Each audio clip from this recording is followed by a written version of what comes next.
தமிழிலிருந்து பிற மொழிகளுக்கு மொழியாக்கம் செய்யப்பட்ட 30 நூல்களை முதலமைச்சர் மு.க.ஸ்டாலின் நாளை மறுநாள் 18ஆம் தேதி வெளியிட உள்ளதாக அமைச்சர் அன்பில் மகேஷ் பொய்யாமொழி கூறியுள்ளார்.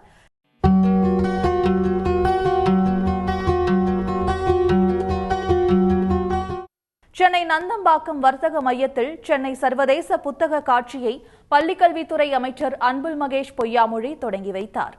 புத்தக காட்சியில் 78 அரங்குகளும் சிறுவர்களுக்கான 3 அரங்குகளும் அமைக்கப்பட்டுள்ளன.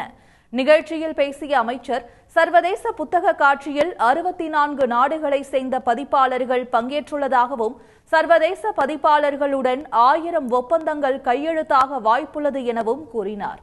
166 தமிழ் நூல்கள் 32 மொழிகளில் மொழிபெயர்க்கப்பட்டுள்ளதாகவும் இதற்காக 3 கோடி ரூபாய் ஒதுக்கப்பட்டு 35 பேருக்கு அரசு பயிற்சி அளித்துள்ளதாகவும் தெரிவித்தார்.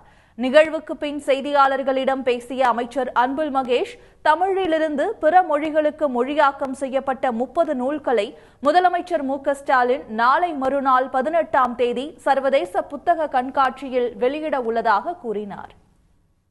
18ஆம் தேதி நம்மளுடைய மாண்புமிகு தமிழ்நாட்டு முதலமைச்சர் அதில் கிட்டத்தட்ட ஒரு 30 புக்கு. ஏன்னா ஆன்கோயிங் ப்ராப்பராக நம்ம டிரான்ஸ்லேட் பண்ணணும், அதில் எந்த கருத்துகளும் மாற்றி அமைந்துடக்கூடாது என்பதுக்காக ரொம்ப அது கவனம் செலுத்தி அதை செஞ்சுட்டு இருக்கிறாங்க. அதில் இப்போ ஒரு 30 புத்தகங்கள் 18ஆம் தேதி மாண்புமிகு தமிழ்நாட்டு முதலமைச்சர் இங்கே இந்திய மேடையில் ரிலீஸ் பண்ணுறாங்க.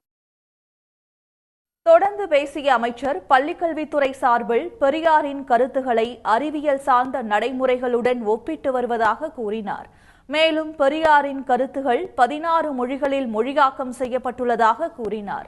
முன்னதாக சென்னை நந்தம்பாக்கத்தில் தொடங்கியுள்ள சர்வதேச புத்தக காட்சி வரும் 18ஆம் தேதி வரை நடைபெற உள்ளது குறிப்பிடத்தக்கது. உடனுக்குடன் செய்திகளை தெரிந்து கொள்ள சன் நியூஸ் பெல் ஐகானை கிளிக் பண்ணுங்க.